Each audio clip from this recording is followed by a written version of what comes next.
Hi, I'm Rigger. This is You All Right, and welcome back to Crack Theories, where I go over all the weird and wonderful things that may not happen, but are fun to think about. This time, Cinder kills Watts in Volume 8.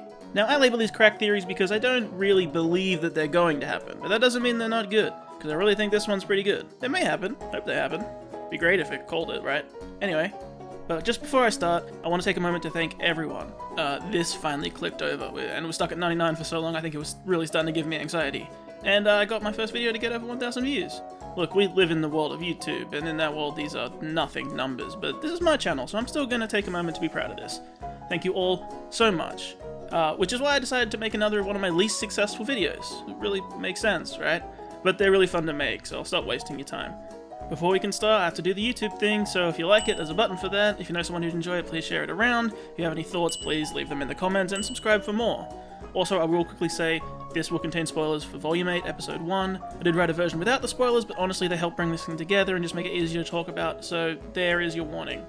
So, you're probably saying, well, why? What's really the point of this? Well, unlike my last crack theory, which was about, noticing little details and circumstantial on-screen evidence, this one works a little different. This one's trying my best to make some of this writing be a bit more satisfying, looking at some of the details we have and some of the assumptions we can safely make and try and tie some bits together so it's a bit more cohesive. Because, as we see from Episode 1, we are getting the backstory, so that's where I want to look. I'm gonna make this now before we see what actually happens, so, no time like the present. It's starting to be a real theme that the volume is forcing me to push forward my crack ideas. Which is a good thing, actually, as that means there's actually things happening in the show.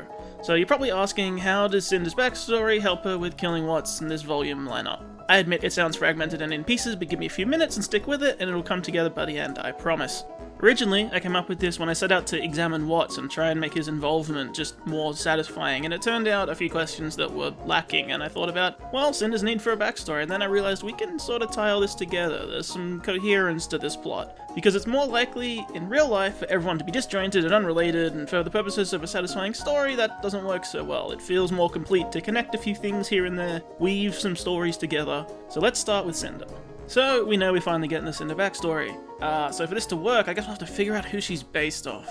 Gee, I really don't know. I mean, there's that one flashback, yeah, so Rapunzel it is. Yeah, just kidding, Cinderella. So I put my 2 degrees to use and all of my researching abilities and skimmed Wikipedia. Like everyone who's played with a Cinder backstory, you know, if you've done the same thing, that the history of Cinderella stories is wild. I really wanted to explore some of them.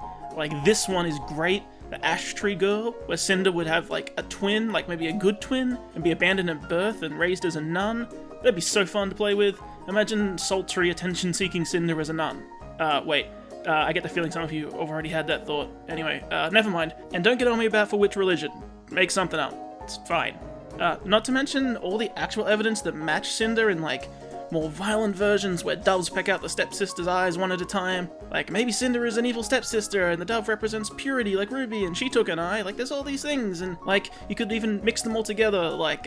Cinder has a twin sister and both of them marry into another family and both of them become the evil stepsisters and torture the young innocent girl for the family they're married into because she gets all the attention and Cinder wants the attention. And then she's sent away to be a nun to cleanse her soul, but Salem finds her and now she's lost one eye as a reference to the stepsisters. All the fun things.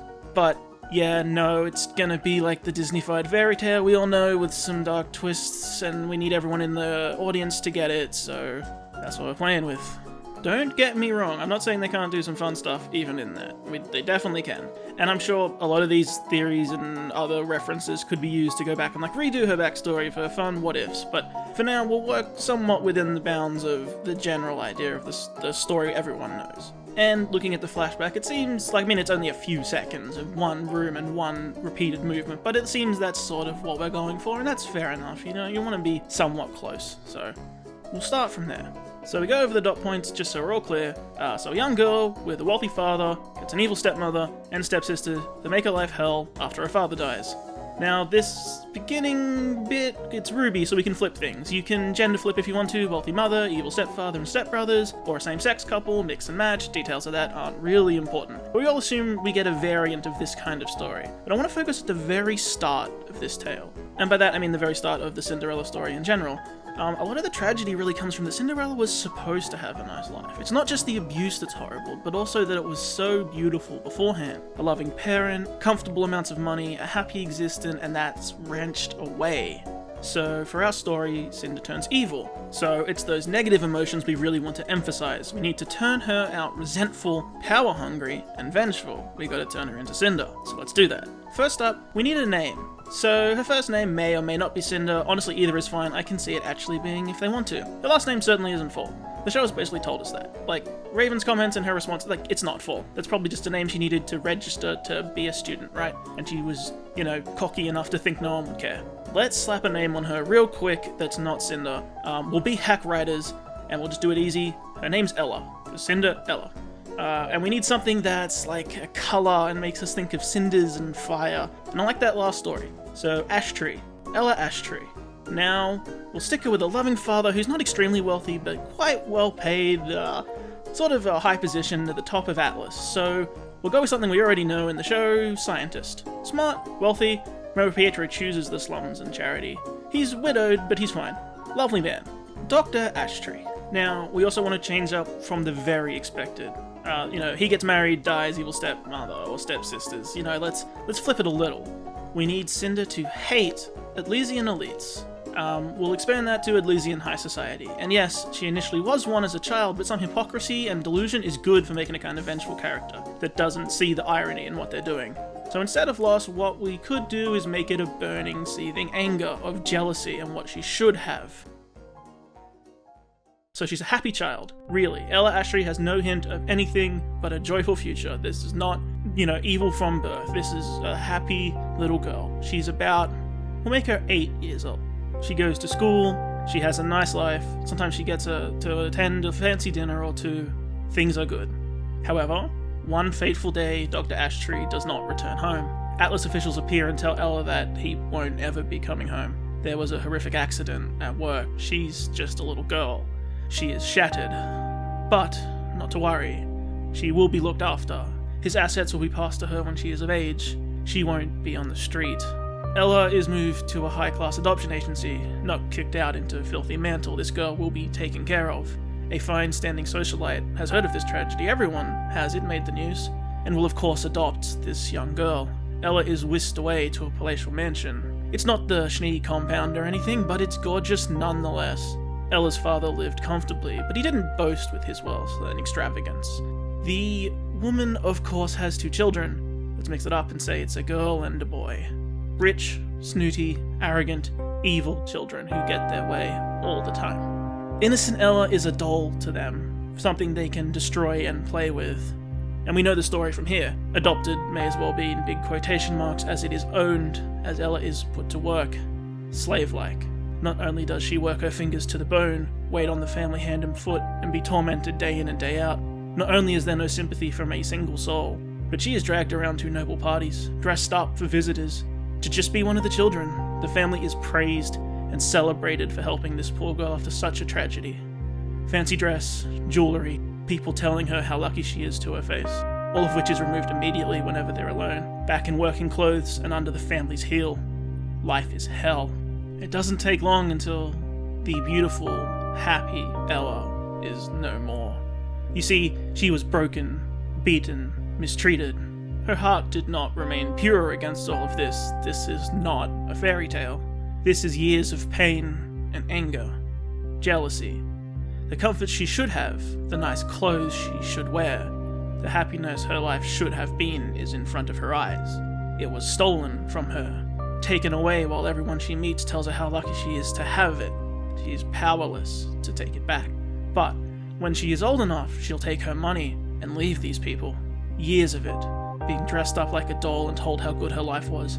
Being kicked as she scrubbed floors. Having food dumped on her head when she didn't make it right. Sewing repairs into gowns that they got to wear. Every night, when she chops the vegetables for the fresh dinner they would be eating while she enjoyed old soup from a can in her room. Every night the knife in her hand looks more tantalizing. The rage burns, and burns, and burns. Ella is 12. By 13, it was unbearable. At 14, fantasizing about murdering her captors was the only comforting thought that got her to sleep. It's all that made her happy. And at 15, Ella was broken forever. Because at 15, she was at a party, dressed up again.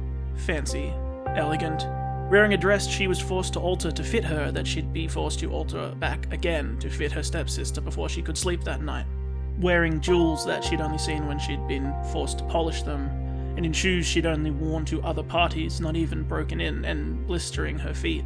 Memories of awful, brutal lessons to act ladylike in public, to walk perfectly in heels, be beaten on the shins and the soles of her feet with a cane when she wobbled before being forced to do it again. The pain she'd been put through to make this doll perfectly presentable. Every archery lesson in the back garden so they could enter her in competitions to show off how perfect she was and how well she's doing. Being forced to put her arm through the bow and take lashes from the drawn string for every miss, and a full-on beating for anything less than first place in a competition. But this is when she'd overhear the thing that would change it all. As the casual conversation went around the table and these phony people laughed politely, Ella heard the truth. Her mother casually talked about how she was so glad that the Elysian courts had seen sense, and how much good she was able to put the Ashtree estate to in raising Ella. The access to those funds meant she'd been able to provide the best tutors and classes for her. Look at how elegant she is. The fact that their assets were now combined means that Ella will be set for life, until of course she finds a lovely rich man to marry, before joking how much money Ella would then have being part of two wealthy families. She was not destined to escape this hell and take what she deserved. She was doomed to this hell for life. Around the table there was a raucous upswing of laughter. Some young men with some wealthy families received cheeky elbows to the ribs and shot embarrassed looks towards Ella. There was much happiness, except for Ella. Her rage may have always burned, but now behind her eyes was only cold. Her conscious mind sank back like she wasn't even seeing the room anymore as her thoughts spiraled. It's all been for nothing. Every hit, every bruise, every insult, all of the blood, all of her suffering, all of her time spent waiting for her freedom. It would never come. Her future, her money, was just a prize that these fiends had taken and added to their stack of wealth. No tutor ever came to her. She was no lucky girl with a future of wealth. She saw it all clearly now. She wasn't just a slave for now. She was a slave forever. They'd taken her wealth for themselves, and made her a slave not just for themselves, but into a perfect bride, a gift of a person to give some Elysian noble, a plaything to hand off so she could wait on him hand and foot, who could do what he liked to her all while she kept his home, fixed his clothes and made his food, a perfectly presentable trophy wife at his every beck and call. Also, these monsters could make themselves even richer by marrying into another wealthy family, hoarding everything for themselves. Ella was not sure what was said. Her body was jostled, and she might even be beaten later for zoning out and not responding to the events at the table. The rest of the night was a blur. She assumed she spoke and reacted, ate. She remembers getting up to leave, a joke being made of that she almost forgot to leave the knife at the table. Later that night, her confused servants would find a mangled piece of silverware, bent out of shape as if it was half melted down. When Ella came to her senses again, she was at the house. An ear-splitting slap had landed across her face, cracking her mind back to reality. The mother is screaming at her, bellowing. She's slapped again. Her consciousness might be here, but she's still dead behind the eyes. The mother winds up for a third almighty slap, but before it lands, Ella catches her wrist. Everything goes still. The mother tries to wrestle her arm free, but can't. She pulls and screams, but her arm won't budge. Years of scrubbing floors, carrying and moving whatever the family desires, back-breaking labor day in and day out had hardened Ella's young muscles. Perfectly ladylike in presentation, but her hands were roughed and calloused, and her grip was tight. There is an eerie quiet. Ella looks up at the mother, and the mother is frightened at the hardened look and hatred in those eyes. Never had such a burning rage seemed so cold.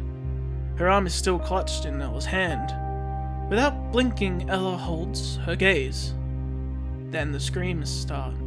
Screams of agony, as soft whiffs of smoke start to rise up between their two faces.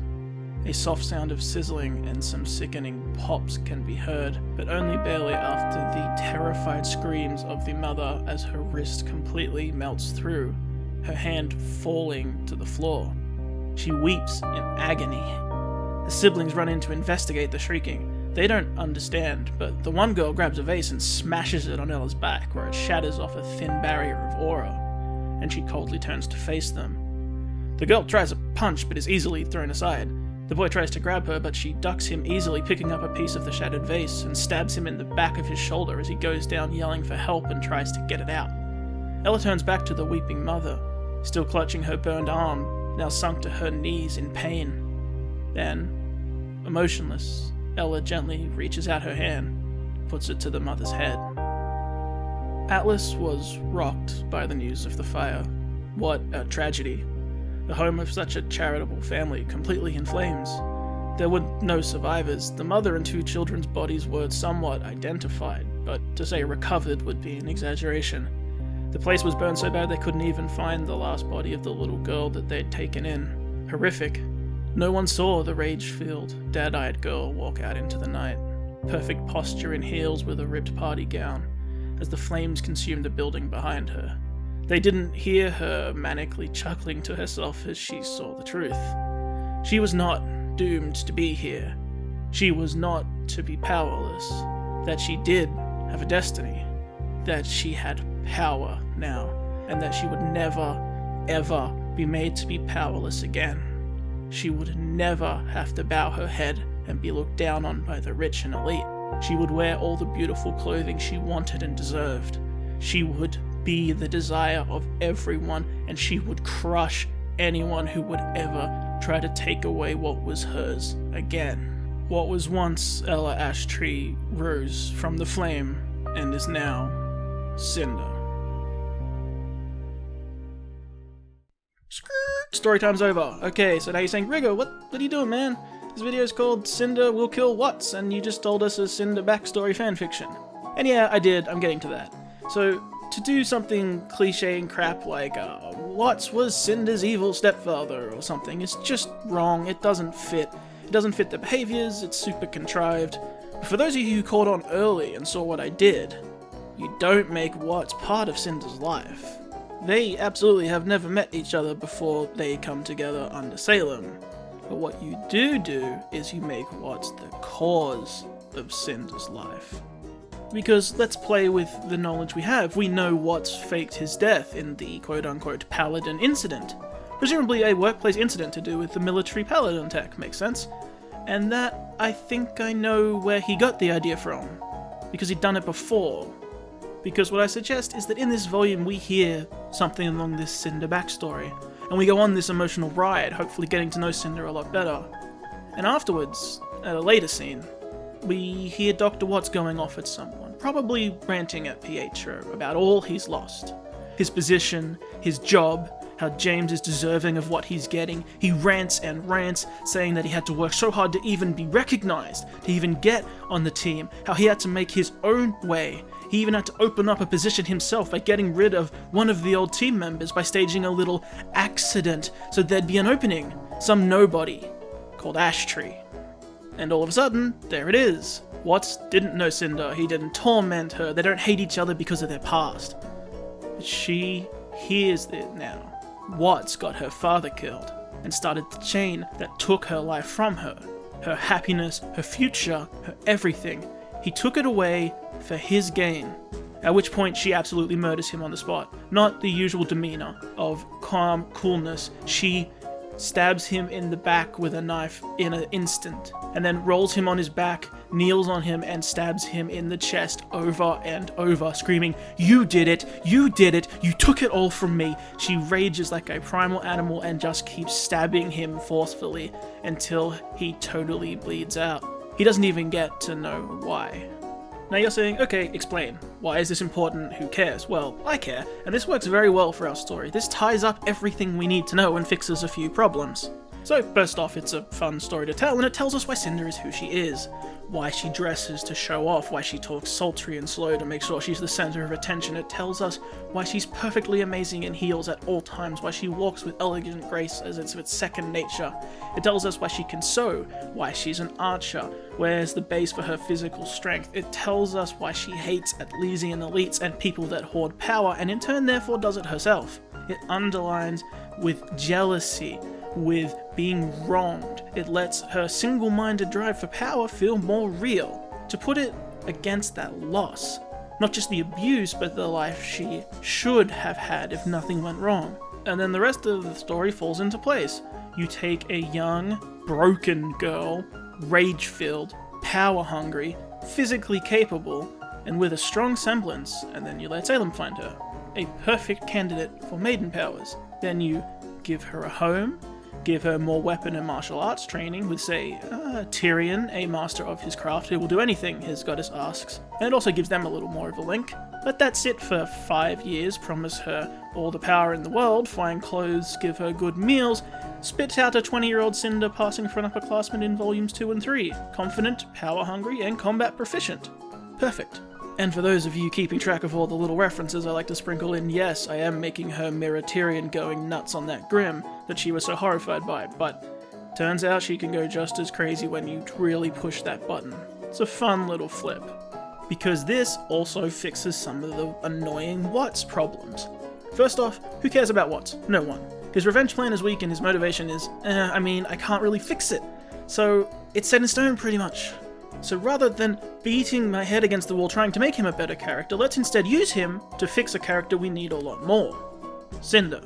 Because the good thing about this is this revelation at this time won't change her. It doesn't change what she's gone through, it doesn't make her a different person, it doesn't change her character. She is who she is, and her wants don't change, so it doesn't ruin her or make her a good guy, and it solves our storytelling problems. One of which being, who should kill Watts? We don't need him anymore, he's not likable, he really should be dying in this volume anyway, so who are the candidates? Let's list them off. Ironwood. Well, they already had a great fight, but doing it again seems excessive and pointless. Maybe since Ironwood is off the deep end, he just now flat out kills him. That makes sense, like coldly executes him or something. But 2 problems. 1, Watts is usually on guard, so surprise one-shot shouldn't kill him really, and even if it did, it feels really cheap after the great fight they had. And if you're trying to make James out to be more of the bad guy, which, like it or not, they are, it's meant to be like, a bad guy, you kind of get some of their motivations, but you're still trying to make us dislike him. Having him kill the first real big bad guy on the table is a very cool way to undo some of that, and it hurts that position you're building to. Whether or not you like it, that's the way the show is trying to portray him. So it's damaging that perception. Okay, so who else? Well, Pietro's his rival, but Pietro shouldn't be killing anyone. He's old, sick, and even if he's loaded that chair with a Gatling gun for safety reasons, it doesn't fit his character at all. So what about next? Okay, Penny? Well, he's probably going to hack her, so if she unhacks at some point and kills him with revenge, I guess. Or revenge for also killing Pietro? I mean, kind of. Well, okay, maybe. But seeing an angry killer Penny is more we should be afraid of with the hack. Seeing her act that way afterwards, even for revenge, would feel very wrong. You don't want to see her like that. Shocked and horrified, absolutely. Determined and angry, okay. But wrathful and bloodthirsty looking for revenge killing? That'd really change her character forever. I'm not saying you can't do it, but I really don't think it's a good idea, and I don't think it's what you'd want to do. But unfortunately, she's literally the only other candidate, because after that, who? No one. Team RWBY and friends have literally never met him. There's no one it's satisfying for. Except for the one person he's actually had a rivalry with for the very first line he spoke. Cinder. Cinder and Watts' barb throwing and mocking comments are the most consistent character trait Watts has. They actually have character and relationship of some description that's on screen. Yes, it's chucking insults, but that's okay, it's something and it's negative. Not to mention, Watts is always on guard against enemies. But the verbal barbs aside, he is not expecting Cinder to stab him in the back. How could he? Especially when he has, very importantly, no idea what he's talking about when he references her father and Cinder. And Cinder's behavior towards him now makes sense. Like, during the volumes, he's an Atlas elite. He is like the people she hated. She works with him because she has to, and she can bear that, but she still innately dislikes him. So if there's no satisfying way to kill him for our heroes, let's complete one of our main rivals and villain. Actually put him to good use. And if you're saying, well, don't you think she'd think it's weird her father was an Atlas scientist and he's an Atlas scientist? No, have you seen Atlas? Do you think an 8-year-old has any concept of the working of whatever her father's job was outside of scientist? And do you think basically a slave girl after that would have kept up with who's been cycled in and out of Ironwood's inner circle of military scientists? Absolutely not. So this all lines up with their characters, all their behavior, and opens up a satisfying and logical character end. Because, yeah, okay, Watts' revenge plan is pretty lame, but if you do it this way, it suggests he's a cutthroat, duplicitous, bad person before all the events with Ironwood and Pietro. At least it makes his character consistent and not just a weak revenge thing for losing your job and not having your project picked. No, he was an absolute, expletive from the start. That makes a lot of sense. At least he's then consistent, and that lends itself to explaining why he'd have such a strong reaction, all the effort he did go through to get there, and it explains his ability to disappear and fake his own death, because he'd set up a real death before, he set the precedent that it can happen, so then years later he just repeats it with himself, of course allowing himself to live, and everyone just assumes it's happened again. Oh no, one of the scientists got hurt the same way that last guy did, long time ago. It all makes sense. So despite the fact that, Watts and Cinder have no love lost, she would absolutely be able to catch him off guard like this. Watts would not be on guard for being suddenly backstabbed by her. It makes Cinder's backstory make sense. We have a justification for her actions, why she's so power-hungry and desperate. We also get nods to almost everything we've seen so far. The fancy clothes and heels, the posture that I mentioned, her archery, which makes sense as rich person sport, the burning of peoples, both the hand and the head, we've seen on both Watts and Pyrrha. References to aura and semblances are always good to sprinkle in. It activates non-combat like Ren's, so that's nice as well. And her mental state cracking also fits with what we know. It explains why no one has a record of her, plus the name change. It gives great context for her little pause when Pyrrha asked about destiny, where once she thought her destiny was to grow up and be happy and comfortable with her father, then lost all hope. She then reworked to find her destiny was power, and in that moment of slaying Pyrrha, was working to achieve it, but also saw in her that broken girl she once was, and also the satisfaction of that first kill being in basically the same position. It's also why she'd hired her Grimarm. Yeah, in the show it's for a reveal, and so she can generally blend in, but you can also say she hates it because it ruins her looks, which she prides herself on, and it's explained as to why, not just because she's beautiful, but because she was so downtrodden and no one looked at her right, and then she was presented that way, and she never got to have all those things, so now she makes sure everyone looks at her, and she has everything she could want. All the fineries, it all just adds up. And then the next bit is where I go onto some issues, and there's one. Would Salem be okay with this? Probably not. But also Watts seems mostly written off as a lost asset so far. Even if not, it'd happen after his hack and usefulness is mostly done, so it's not a huge deal. She also doesn't have to know. It's clear she doesn't know everything Cinder does. She didn't know Cinder took the lamp. She might know if she's alive or dead, maybe even general location, but she doesn't know every action she takes.